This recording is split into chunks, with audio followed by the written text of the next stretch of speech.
Okay, awesome. We'll speak to you in a short bit. Thank you for your Okay, must I patience. stay online? Yes, please. Okay, Thank you for your patience and thank you for your indulgence. no problem.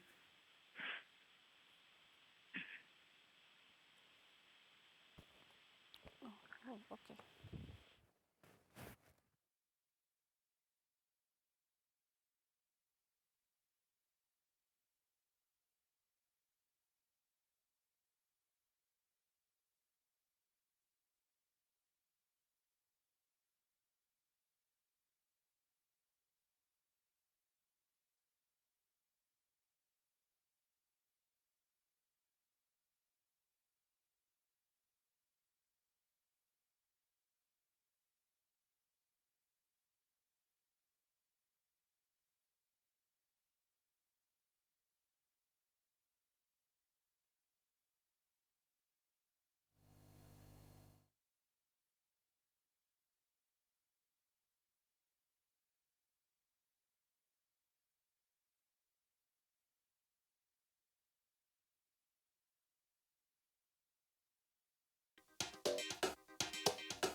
Foreclosures and the repossession of homes has been a hot topic making rounds in local media. Statistics show that commercial banks have repossessed unsold residential properties valued at 251 million Namibia dollars in the past 5 years until the end of June last year. A very good evening and a warm welcome to this edition of Talk of the Nation. My name is Denviki Sting alongside Tatipiti Mbwale, our sign language interpreter for this episode. Now, the situation surrounding foreclosures has sparked debate around the conduct of creditors, with some calling for the review of laws of what has been termed as unjust home repossessions. I'm joined this evening by an esteemed panel of experts to help us understand this issue better, as well as the efforts that are in place to address the rising concern. Joining me this evening, Madam Felicity Ovoses, Head of Legislative Drafting Directorate at the Ministry of Justice. Good evening, Madam, and welcome to Talk of the Nation. Thanks for having me. We're also joined this evening by Mr. Mali Likokela, a renowned economist. Good evening to you, sir, and welcome back to Talk of the Nation. Good evening, Denver, and good evening, Namibia. Equally joining us all the way from the Namibian coast is Madam Mercy Kemp, a lawyer at Metcalf Beekes Attorneys. Good evening to you, ma'am, and welcome to Talk of the Nation.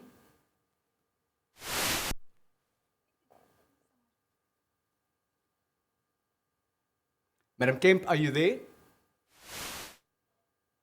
I'm sure she'll connect with us in a moment.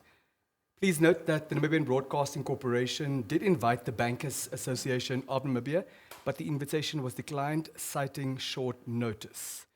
Before we get into this evening's very important conversation, we now cross over again to the Namibian coast to hear the story of Madam Andrea Hoth, who's a former homeowner. Good evening, ma'am, and welcome to Talk of the Nation. Hi, good evening. Thank you for inviting me. Thank you for making the time, ma'am. Could you just briefly tell us what transpired? What is your story regarding your home? To put it quite in short, I think that anybody somewhere along in his life picks up trouble and has problems meeting certain expectancies. And we tried, and we actually tried to communicate to no avail with the commercial bank to come towards us, help us. Let's find a way that we can keep this intact. Instead, we were met with basically a clean out. The furniture was emptied out. The property was feverishly auctioned off. Thereafter, it was taken off our name onto the commercial bank's name. Then it was advertised. They sent any person you could think of through my life just to come and gawk at my house. And most of them were just curious onlookers, and my whole life fell into pieces. Then there was a price set. I mean, the property had a huge value. And the buyer came along. And because the buyer couldn't meet this amount, the price was adapted to meet his financial means. But the sale didn't go through, so they tried to kick me off the plot. And that in the middle of COVID lockdown. Cruelly. Then the next buyer comes along, a very, very wealthy man that has enough money. But they were so overeager to sell my plot that they dropped the price yet once again to half of what it is worth and sold the plot. Are you But still to on the add property? injury to insult, they basically now saw it as their property. I wasn't even part of the picture anymore. My livelihood didn't matter to anybody anymore. And they did all this for the bank's profit. And my life is dead and has been for the past 5 years. Perhaps you could tell us more about exactly that. How has this situation impacted on your and your family's well-being? It destroyed us. It ripped the family apart. The children are not talking to us anymore. They don't understand the situation. We are alienated in every way. They never bothered to take us off ITC. I cannot get a loan. Our cars were repossessed a long time ago. We are both over 60 years old. We are not the youngest. The reason why we moved to Swakop in the first place was because of health issues, serious health issues with my husband. And it was taken away. I mean, we aren't even in a position anymore, sir. I broke my arm a year ago at 3 spots. I didn't have the money to have it x-rayed or put in plaster. I've got nothing but the odd handout that some kind people still do for me. That is really, really what sad, has Madam happened. Hoth. Having lost your home, so where do you stay at the moment? Sometimes here, sometimes there. I don't have a home. I'm homeless. Madam Hoth, any final thoughts from your side before we let you go? I think this should seriously be addressed. I mean, anybody can default, and I'm sure there could be found a way to salvage whatever they have and give them the chance to at least salvage what they have. And look at everybody's circumstances. Obviously, they're going to differ, but you can't just go and destroy these people's lives. Madam Hoth, thank you so much for your time, and we wish you and your family the best of luck and a lot of strength. Thank you very much for inviting me. That was Madam Andrea Hoth, former homeowner at Swakopmund, talking to us about the dire straits in which she finds herself after having lost her home. Without any further ado, Madam, let's please hear what the Ministry of Justice's take is on these outcries, such as the one on the part of Madam Hoth. Okay, thank you. The ministry is actually taking this very seriously because, loss of homes, land basically itself is a very emotive subject. So loss of home touches the core of, it's part of human dignity. So stripping a person of their home affects a person's dignity, which is a constitutionally recognized right. And then you have also the right of the commercial banks, for example, to enter into contracts, right? And to do business, which is also a recognized constitutional freedom. And then you have the obligation of the state to ensure or to protect the welfare of the Namibian people. So As per the supreme law of this land equally. Totally, Article 95 of the Namibian Constitution. So what the ministry did is, actually there was a judgment, it's called the Hiskia judgment. In this judgment, the court made certain observations with regard to the current Rule 108 of the High Court and the Rule 66 of the Magistrates Court, which are basically, the Rule 108 provides oversight over sale of execution of immovable property where the property is the primary home of the debtor. So what the ministry did is we started reforms relating to the Rule 108. The ministry had a number of consultations, one with the Bankers Association of Namibia, the legal fraternity, a number of people from the public were invited, and they aired their views similar to what Mrs. Hoff has also aired. So the ministry took all those views into account, and most of them, when it comes from the views coming from the public, are directed more at the commercial banks not seeming to take into account their plight and proceeding directly to request execution. Thank you for that comprehensive overview. I'm sure we'll get into more particulars, especially as far as Rule 108 is concerned. Before we proceed to Mr. Likukela, you mentioned the right to dignity. As far as the supreme law of the land is concerned, the right to dignity is an inviolable right, notwithstanding the other provisions in Chapter 3, but it's quite clear on how dignity should be treated. Is what you are observing in line with that right? Yes, totally. You know, if say now I have property. The property is I live with my children. Is the only means or the only asset I have. It's the only place I go to for safety. It's the only place I go to after work, or is the only place I go once I retire. So it's the only thing I have. Once that is taken, it touches on my dignity. You know, my personhood,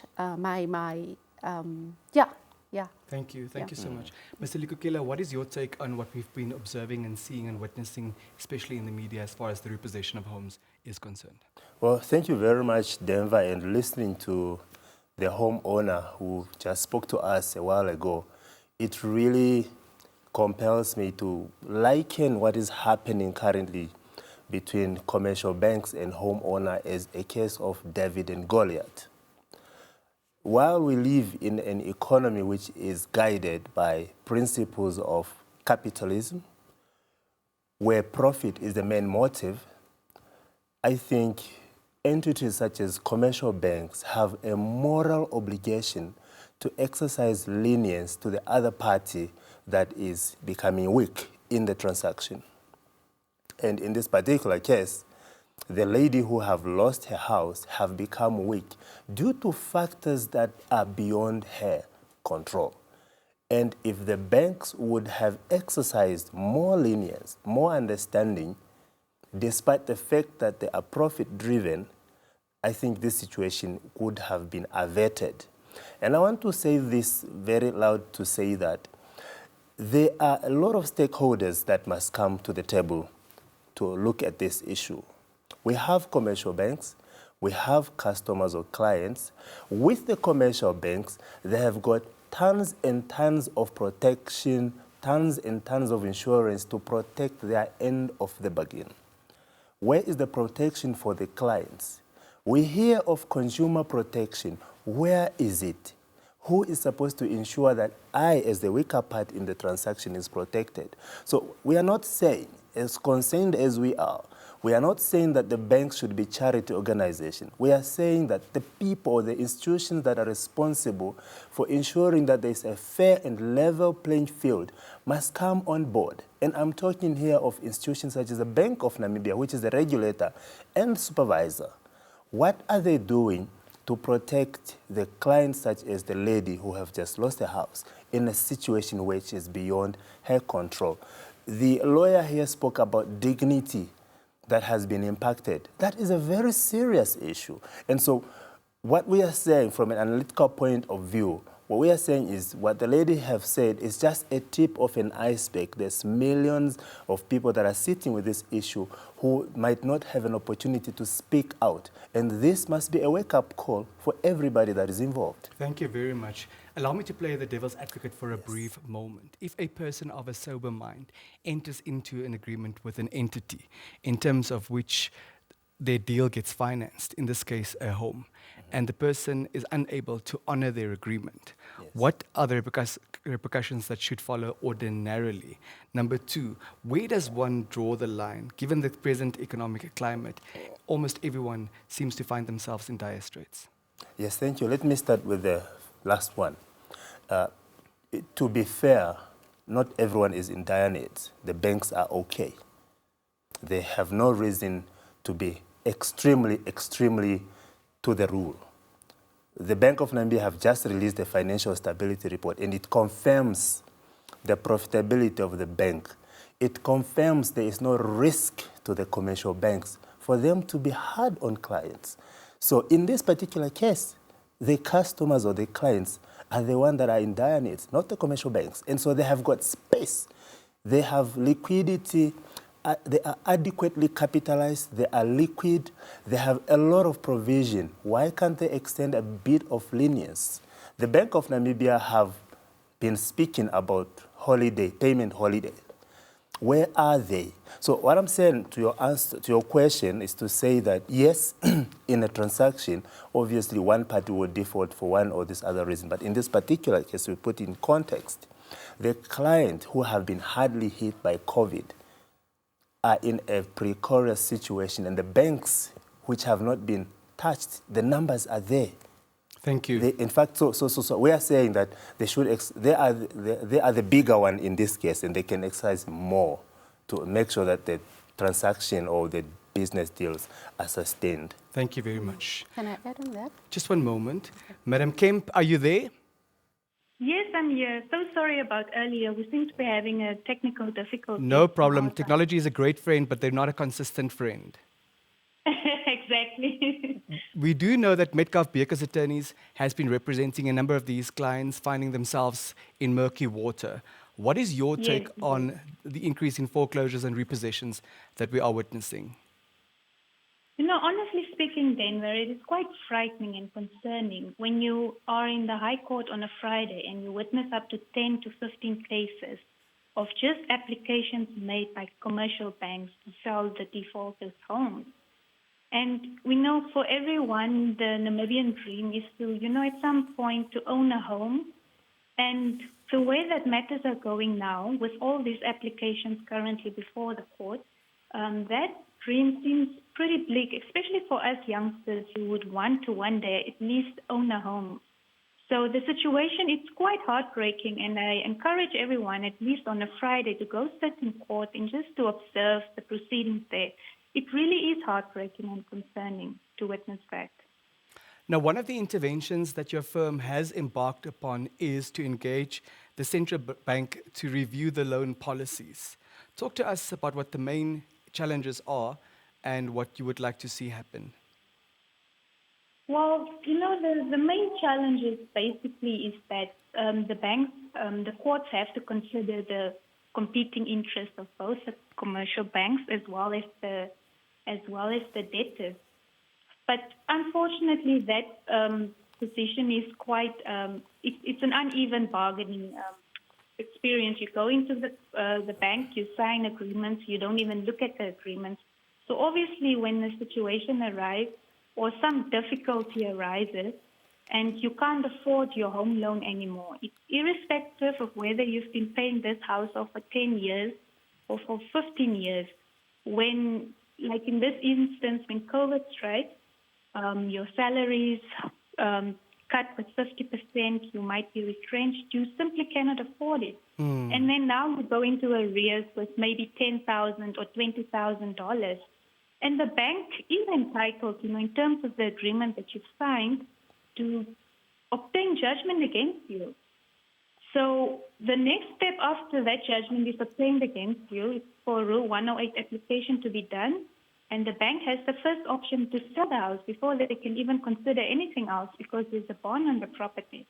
So now the property goes on to auction. You are placed on ITC. So you not only lose your home, there's a judgment against you on your name, which is valid for 30 years. You are placed on ITC.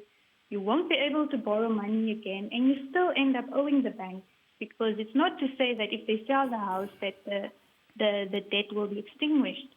So these are the issues that are currently, still very live in Namibia, and it's quite concerning if you think about it.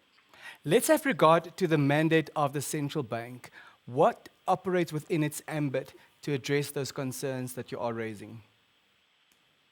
First and foremost, the Bank of Namibia is the regulating authority over commercial banks. So, for instance, in that correspondence that Mr. Metcalf addressed to the Honorable Governor, he does mention that even though there was some a policy that the Bank of Namibia basically gave extended relief measures until 1st of April 2024. And this is the directive from the Bank of Namibia. But it seems that commercial banks are just merely paying lip service in terms of this extension that was given by the Bank of Namibia. So I think there has to be a more hands-on approach in terms of regulating these commercial banks. Do they actually comply with the directives that I set up? Is it a legally enforceable directive? Well, it is, because, like I said, they are the regulatory authority. They are able to put policies in place which commercial banks must adhere to. Thank you so much, Madam Kemp. Yes, Madam, you wanted to add something earlier after Mr. Likukela spoke. Yes.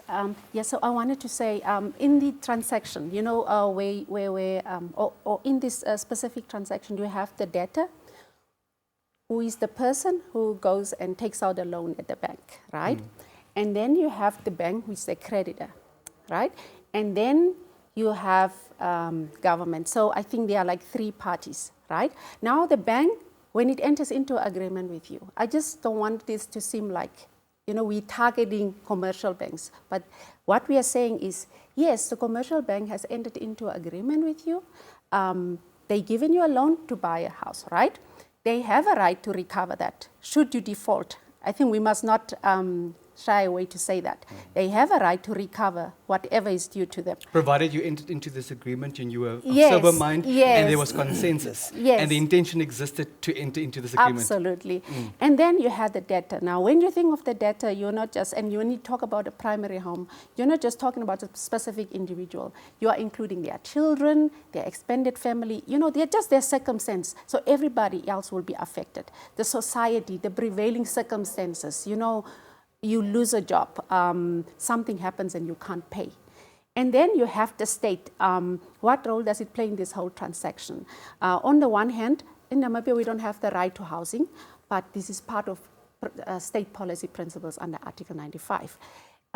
So you have these three players. So I just wanted to bring that to the attention of the people, that Very well. everyone has an obligation and responsibility in this specific transaction that we call foreclosure. And if we were to view government or the state as the adjudicator to help strike a balance between the interests of both the debtor and the creditor, it's certainly not an easy balance to strike. Yes. We have mentioned Rule 108 of the High Court. Could you please tell us what exactly it provides for, and perhaps just touch on the regime prior to its introduction and what is happening now that it has been introduced? Okay, so Rule 108 is part of the rules of the High Court. The High Court rules were made 2014. So basically, the Rule 108 is to provide judicial oversight over sale of immovable property, especially where the immovable property is the primary home of the person. Now, what this rule provides is, there are two scenarios. The first scenario is where Felicity goes and takes out a loan at the bank, and Felicity defaults. Now, what the bank is entitled to do is, without having to go against your movable property, it can directly go against your immovable property, and it applies to the court. So, and when the court declares the property executable, there's a process that's provided by Rule 108. That is the judicial process, a judicial oversight process. Now, what this process requires is the court will make an inquiry as to where there are less drastic steps that could have been taken to avoid the person having losing the home. So the court will make that inquiry. So it will, the person is actually required to submit an affidavit where they say that The person being the debtor. yes, Yeah. yes, submit an affidavit where they said that no, we went to the bank. We even put on forwarded, made some payments. The bank did not listen. So all this information needs to be on the affidavit, and they then the court can consider that. If the court sees that this was the less, there were no other steps the bank could have taken, or like the debtor did their part or did not do their part, the bank did their part based on this, and looking at the competing interests, the court will decide, no, in this case, there's no way that Felicity can pay this debt, so it must be executable. Now, there's another circumstance. This involves people like local authority councils. Remember, this is not just the banks.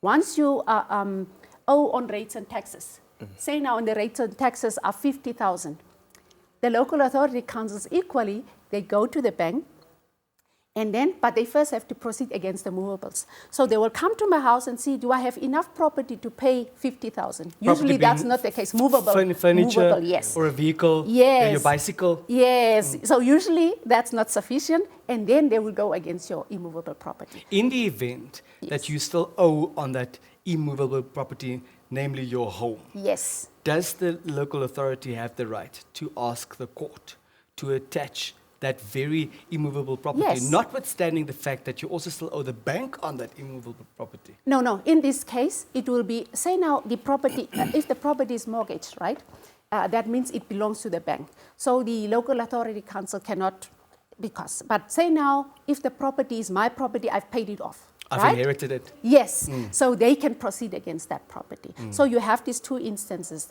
the one where the property is mortgaged and the one where you just have a creditor, you owe money, you owe rates and taxes, and then they proceed against you. Just very briefly, how has the landscape changed following the introduction of Rule 108? Have you seen more legal challenges? Yes, actually, it's because of Rule 108 that there were more legal challenges. Or let me not say because of Rule 108, but because of COVID and socio-economic circumstances having changed, let me say that, a lot of people ended up in debt. They were not able to meet the obligations. Now, and that's where the banks come in. What have the banks done? What policies do they have in place? Because remember, in Namibia, we don't have a debt conciliation or something, a law just like South Africa, nor do we have a consumer protection. And that's why a lot of cases have gone to the High Court now, and people have lost their homes. Just one moment. That's Yes. also why you're calling for greater consumer protection, Ms. Lukukela. I want us to touch on a matter that I know is close to your heart. You've been very vocal on one of the tools employed by the central bank to manage, amongst others, inflation. But before we get to that particular aspect, namely managing inflation, what we have seen during the height of the pandemic is that the repo rate, namely the rate at which the central bank lends money to commercial banks, being very drastically reduced in the vicinity of 3.75%, if I remember correctly. And that did provide some relief, albeit interim relief. Talk to us about that, please. Okay, so yes, during the COVID, one of the measures that the Bank of Namibia have put is to put down the repo rate. Now, the repo rate is the benchmark rate which all commercial banks base their rates, their lending rates and their deposit rate. So what the bank realized was to say, during COVID, the disposable income to customers, to client, was shrinking. To give it a boost, they put the interest rate down so that there is a little bit enough left in your account after the mortgage or whatever has come out. That was to really smoothen the path through COVID. And it did really help together with other measures. However, it was not long enough.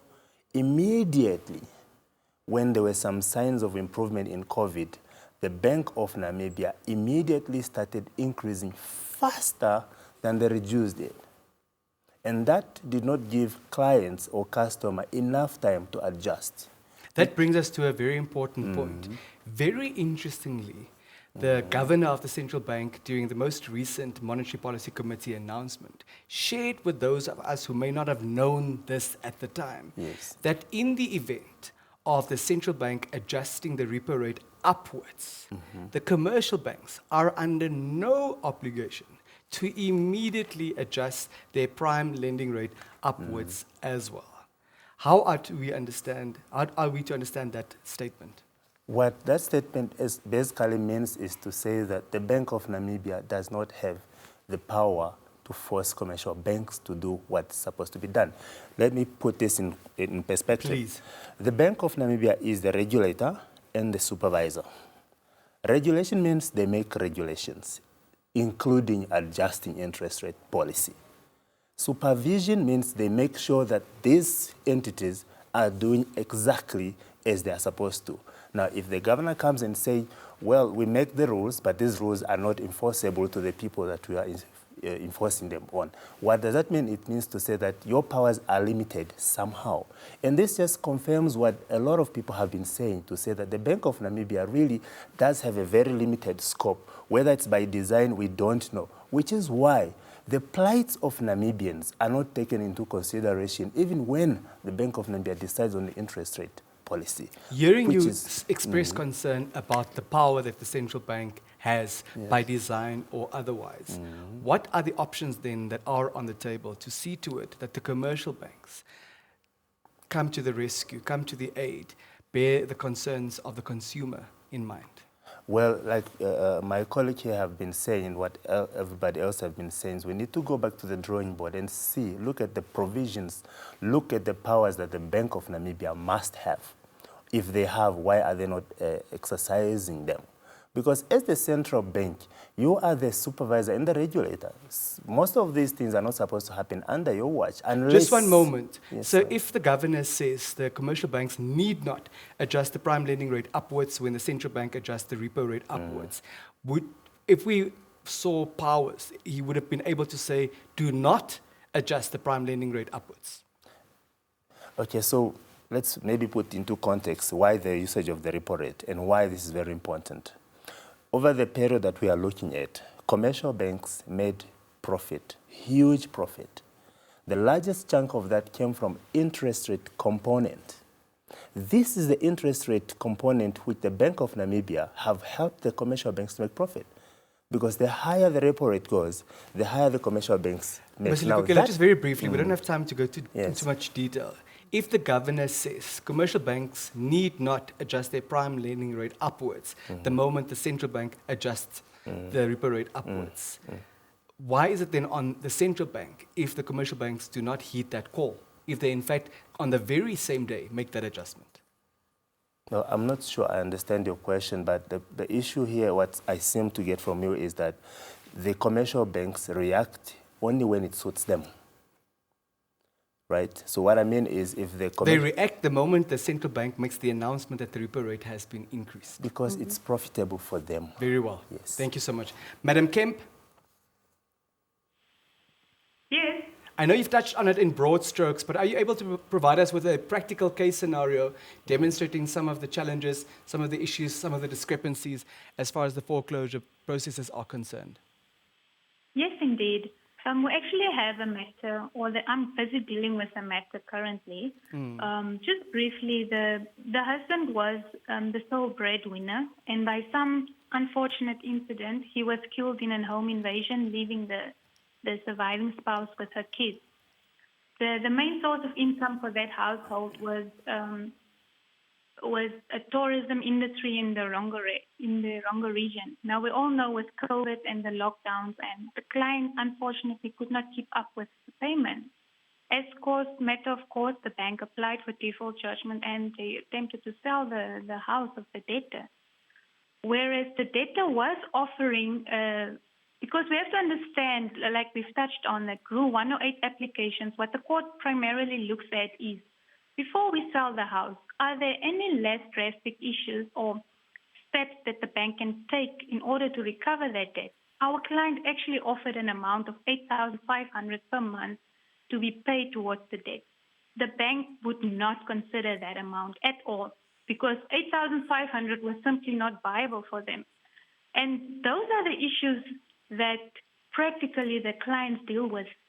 Fortunately, with our intervention, and after a couple of postponements of that matter, the bank could finally agree to accept the $8,500, which they initially did not want to accept.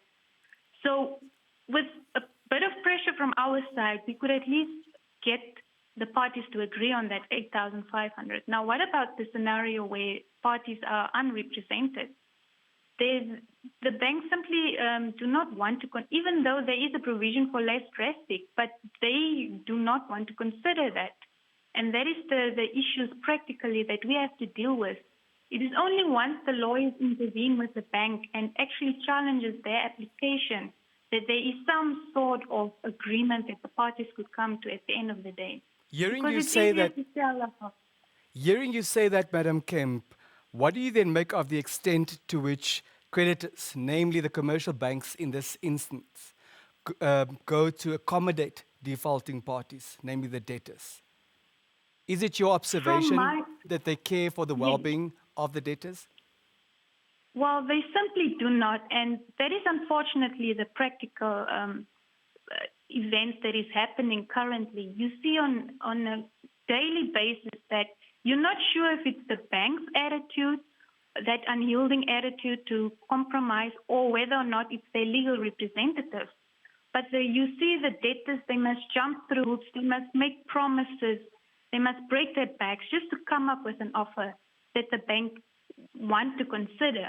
Meanwhile, the banks have absolutely nothing to lose because they in any event recovered that amount, the principal debt amount already 2-3 times, whilst the debtor now stand to lose everything. Thank you, So Madam. that is practically what is happening. Thank you so much. Thank you. Should you want to participate in this evening's very important conversation, if you have a question for one of the esteemed panelists, the number to dial in studio 061 291 3339. 061 291 3339. Please ensure that your television set is switched off to avoid any confusion. Keep your contributions brief, to the point, and always respectful. Madam Obo says, I would like us to go back to Rule 108, and Madam Kemp reiterated that it must first be established whether or not a less drastic option, other than attaching the immovable property, is possible, exists. There is a contention that the banks don't care for it. But ultimately, if the banks lodge an application, it's adjudicated over and the courts have to make a decision. What is your take on that matter? Okay. I actually wanted to talk on what are the current gaps in the law, not just Rule 108. Now, the first one is currently you only have 10 days. Once a summons is served on you, you have 10 days to respond. Now, the summons is being served on the debtor personally and on the person, say now you have someone who is renting the property. Now, imagine someone who is 60 years old. Do they even read that summons? Most of the people don't defend, and then they get default judgments against them. Are you able to just park that thought for a brief moment, Sorry. please? Yes. We have Eno all the way from Oshakati in the Oshana region on the line. Good evening, Eno. Yes, good evening. Good evening, Denver. How are you? I'm doing well, thank you. How are you, Eno? Fine. I just want to ask Mr. Likukela as an economist. Please go ahead, just keep it brief. Yes, why is buying a car is you can pay it off in 5 years, but with a house you can pay it off in 20 years? What are you proposing? Would you like to pay your home off quicker? Yes, exactly. Because we perceive a house as a property, but a car, which is apparently a liability, becomes a property when you own it, when it's paid off. But a house is said to be is your property, but you still bonded. You still bonded with the bank for almost 20 years. It becomes you become the rightful owner after 10 years. Can you explain to us why it's like that? Thank you, Eno. Let's hear what the renowned economist has to say. Thank you. Tell us, sir. Yes, there are two types of loans, secured and non-secured. A secured loan is those loans that you get for the house. Why secured? Because it's a property, it's there. Non-secured is a car. It can disappear. It's not secured. So you would want to recover your money for a non-secured property quick so that you clear the risk of not getting it. For the house, it's secured. You can keep it for 30 years. Simple. They know where to locate it. Yes. Number one. Number two, obviously also the cost involved regarding the either immovable property or the movable property. You know, a car would cost you $200,000, where a home would cost you $2 million Namibian dollars. Yeah. But no one stops you from paying off your $2 million home within 5 years. Yeah, you can do that. You can do that. You can pay your home. If you have financial muscle, there is no law that prevents you from paying. People buy houses cash. So there's no law. But it's just to say for the bank, in order to manage the risk that is involved when it's secured and unsecured, it's better to have a shorter term for Thank an you. unsecured Thank you, sir. loan. We have Omu from Windhoek on the line. Good evening. Yes, good evening. Denver, just a quick one to my learned friends. I do agree with them that this whole capitalism thing is a monster in itself, driven by profit. My question is here. I have heard about Bank of Namibia and how it should be involved. Rule 108, as the learned friends have put it, is quite clear.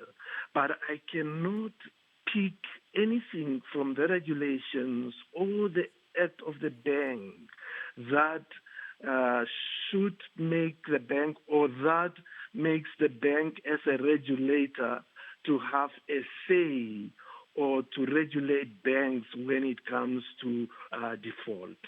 Thank you, Denver. So Omo, before we let you go, Yes, please. is that question clear? I think I'd like you to please take it. Thank you very much.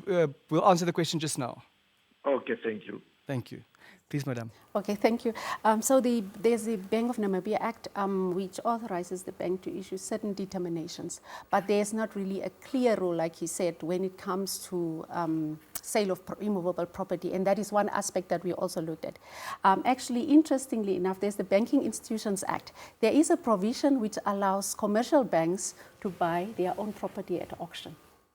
So the bank itself can stand in line with other people who are auctioning and buy property, and after 5 years sell this property. So that's the interesting part. But we, as the ministry, has also we have written to the Bank of Namibia and informed them of the deficiencies in the law, and so that they can come up with determinations regarding this process. Just a quick one, Denver. Just one moment, please. Kindly do not forget. We have Jacob from Windhoek on the line. Good evening. Good evening, Denver. Yes, Jacob. How are you? Well, thank you. How are you doing? I'm fine. I was just listening to the conversation now, but at the beginning, Mr. Lukukela said something very important there, that in Namibia, Bank of Namibia is the regulator. And he mentioned something like unpaid holiday or something like that. I'm asking now, because I had a situation with my friend who asked an unpaid holiday, and to be specific, it was during the strike of NBC, and he was refused by the commercial bank. Where do I go from there? Thank you very much, Jacob. All right. Now you can make the point Yes. that you want to make Okay, earlier, the and then first- just comment very briefly on the Okay, payment yeah. holidays. According to you, that period was too short in any case. Okay, to Dr. Omo's point, the Bank of Namibia have a department called Banking. That was Jacob. No, that was Dr. Omo, about the provision of the bank. Oh, that's your earlier point. Yes. No, not to the last Not- caller. Yeah. Very well. So to Dr. Omo, the Bank of Namibia have got a department called Banking Supervision. Amongst the things that they do is to supervise banks. Supervise them on what? Whether they are prudentially, whether they lend prudentially, meaning they don't lend recklessly. Why would you lend to me if you know that chances of me defaulting are there? The bank must come in and say, no, the way these loans that you are giving will backfire you. So the bank can come and tell them, okay, these are the prudential measures. That's one way to control the risk of defaulting, and that can lead us to this situation. So yes, there is a provision in the Bank Act. Are you raising the point Can I that go there's to Jacob? potential that the banks do lend recklessly? No, I'm saying that the Bank of Namibia can ensure that the bank do not lend recklessly. They can, but do they? They should come and answer that for themselves. Very So well. back to As far as Jacob. Jacob's point is Yeah. concerned about the payment holiday, That's what I'm saying, that the Bank of Namibia, as a regulator, they make this determination, but they don't enforce them.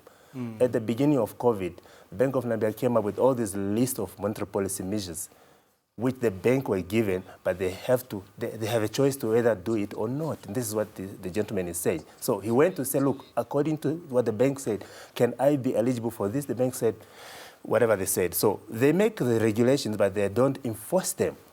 But as a regulator, you're supposed to enforce them. Find a way to enforce them. Otherwise, don't make them. Now, people were given hopes that, well, we are going to be relieved, but they go to the commercial banks. The commercial banks are not relieving them, despite the fact that the Bank of Namibia have given that. So that's a question that the gentleman was asking. So the Bank of Namibia should explain why they are not enforcing this, or if they don't have powers. point well noted, sir. Thank you. We have Shimi from Tinsabis on the line. Good evening. Evening, sir. How are you? Well, thank you, ma'am. How are you? Fine. I found the topic already going, but then there's a case in which the bank has paid the. Yes, please don't listen to your television set. You'll get confused. Yes, I see. Just listen to your telephone. Okay. So in that case, the bank have paid the seller while the seller did not finish all the requirements where he has to do and renovate the house. Then the seller has gone away. Now, whose responsibility is it for one to finish the house, or how is this case supposed to be handled, or should the house go back to the bank, and will one be taken accountable for that, since all the other paperwork were there, though there are some cases where they're supposed to be changed? Let's just make sure we understand you correctly. So someone sold a home and promised to also effect improvements to that house, and then Yes. and then didn't do it. Yes. In the meantime, But the person bank has paid. in the meantime, the person who bought the property has defaulted, is no longer able to pay. Not really, but then the house is just standing, and the person is still waiting for the seller to renovate the house. And the person is paying the bank in the meantime. Yes. Thank you so much. Okay. Madam, perhaps a basic law of contract overview in terms of what requirements exist, what the parties need to do, and what recourse the person has. Yes, clearly it's a matter of law of contract. So it's a contract which can be enforced. You can request specific performance yeah, as a remedy. Yes, or you can recover damages. So this is a matter that the person, depending on their means, can go to the legal aid and apply for legal aid, or they can go to a lawyer directly. Should they have the means? Should they have the means. I just want us to very briefly return to the deficiencies, the challenges. Let's Yes. not call them deficiencies as far as Rule 108 is concerned. Yes. So when the bank issues the summons, you said You have 10 days. you have 10 days, and irrespective of who they find at home, whether it's a 12-year-old child, that person receives it. No, it's served on the person, the debtor personally, And or if there's the a tenant. tenant, yeah. Yes. So those are the only two people. The other one is, the property, when it is sold at 75% of the municipal valuation. Now we know that municipal valuations are done like every 10 years. Your house, which is of value, which has a market value of 2 million, at municipal valuation might just be 750,000. And 75% of that. Yes. Just one moment. Yes. We have our last caller for this evening, Stephen from Winter. Good evening, Stephen. Good evening, Denver. Stephen, we unfortunately don't have a lot of time. If you're able to keep your contribution brief, we'd really appreciate that. Yeah, it's just the cost around this aspect. When they get for a default judgment, sheriff of the court, that cost, I believe it's also been shifted to the affected person. Just your opinions on that. Thank you very much. Would you like to express an opinion about that concern? Yes, unfortunately, the cost will always be the debtor who will pay the cost. And it's part of the deficiencies that is in the rule. I'm very happy that you are acknowledging that it's a deficiency. Yes. So let's talk about the reforms very briefly, as we're running out of time, that are on the cards to try and tighten what Rule 08 sought to actually accomplish. Because I would imagine that the intention was good. Yes. Okay. So currently, Rule 66 of the Magistrate Court Act was declared unconstitutional. So currently, there's no judicial oversight in the Magistrate Court. The new reforms, we're going to introduce measures similar to Rule 108, but more strengthened in the Magistrate Court as well as in the High Court. We're going to strengthen Rule 108. How? You will be given 20 days to respond to a summons instead of the 10 days. Who comes up with the number of days? Why not 30 days? It's a policy decision the minister has made based on, and it seems to be the acceptable 20 days. And the serving of summons, we also want to include a provision that they serve the summons on any other person also that may be at the property or that may be interested. This can be your child or your uncle, so that the person just knows that there's something like that coming. And the other And one if you can't locate the debtor if he or she does not reside on the property, what then happens? I think I'm not so well versed in that, so I don't want to respond to that. Oh, okay. So the other one is instead of the 75%, the court will put up a reserve price at which the property must be sold. That's another one. So that the debtor can also get something out of it. Currently, in terms of once a property is realized, the rules say that by registered post, you will get a distribution plan that says how the property was sold. Now, who has registered post? How many people have registered post? You know, not who has registered post. How many people really go and, you know, have postal boxes? That's what I wanted to say, looking at the Namibian situation. So we want to change that. It must be, served personally on the very same persons. What else is So that? the court has a responsibility to locate not the court, the sheriff. Yes. So we will put in the measure that says it must be served personally on the debtor and also too. Yeah, so these are some of the measures that we want to bring in. Also, the other one is the aspect of legal aid. Currently, the legal aid is based on a means test. So if you have, your income is below 3,500, per month. Above 3,500, you will not qualify. So for these cases such as where sale of immovable property is concerned, you know, you might have the property which has that value, but you don't have the means to afford a lawyer. We're also looking at cases to grant legal aid to such persons who are about to lose their primary homes. So those are some of the reforms in a nutshell. Thank you very much. Madam Kemp, are you there? Yes. We've heard of some reforms underway to strengthen what Rule 08 sought to accomplish. What do you make of those developments, and what is the way forward from your perspective? In conclusion, please.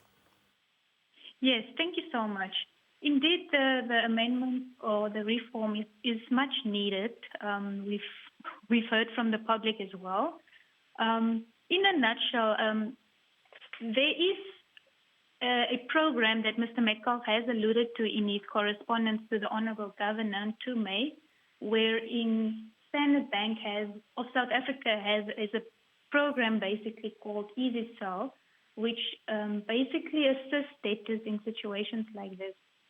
So these are some, he has recommended that this be implemented by the banks, and it also constitutes a less drastic measure that the courts must consider. There's absolutely no reason why this cannot be implemented pending the drafting or the finalization of the reform with regards to this epidemic that we're currently facing, for lack of better words. Madam, just for purposes of our viewers, could you just briefly outline the fundamentals of the Standard Bank Easy Sale concept in South Africa? Very briefly, please. Yes, indeed. So one of the main benefits that you basically have is, it was mentioned that if the bank repossesses your home, they sell it at auction. The best price that you can possibly get is 75% of the municipal value, which for argument's sake would be about $250,000 if the value is $100,000. So with this Easy Sell program that Standard Bank has, they make sure that your home is sold at its market-related value. Then they attract serious buyers. You are able to get more than what this property is actually the municipal value. You can actually get market value for this property. And once your property is sold, they settle the cost, they settle the lawyer's fees, they settle the principal debt, and anything that is left over, basically, it goes to you. They pay it over to you. If there's a shortfall in terms of the debt as well as for how much the property was sold, what they do is they give you interest-free. You're able to make arrangement to pay this amount, the shortfall off, interest-free over a period of 5 or 10 years. Madam Kemp, thank you so much for your time. Yes. We've unfortunately run out of time. Thank you for sharing your expertise this evening. And please convey our regards to Mr. Metcalf. I will do so. Thank you so much. Thank you so much, Madam. Ms. Lukukela, we are officially out of time. As far as the reforms are concerned to Rule 108, as far as the Standard Bank Easy Sale concept in South Africa is concerned, what do you make of the way forward? I think what is very much concerning for me is the silence of the voice of those that matters. So I would want to hear the side of the other stakeholders, especially the Bank of Namibia to this, because even when we propose these reforms here, without the Bank of Namibia, who is the supreme body, we might not be doing justice. Reforms are welcome, but we need to hear more from the regulator, even from the government, because we're dealing with a matter of bread and butter here. Thank you very much. But you believe that there's light at the end of the tunnel? Yes. Thank you. Thank you so much, sir. Madam, you have the final word this evening. Okay, thank you. Yes, so from the side of government, Ministry of Justice, like I said, we are trying to propose law reform with regard to Rule 108. When Parliament starts June, by July, the Minister will table this legislation. But remember, is that a formal undertaking? Yes, okay. Yes. By June, July, the next session, yes. So the bottom line is law is only creating an enabling environment. The people who implement are human beings like us, right?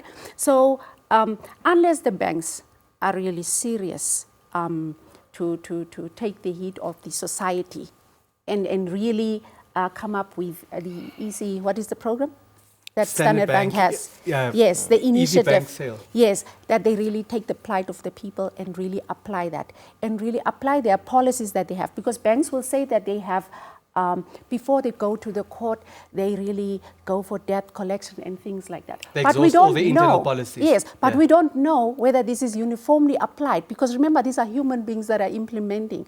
So, like I said, law can just be an enabler, but it takes a lot of people, right? So it takes the commercial banks, it also takes local authority councils, and then the Bank of Namibia as the regulator.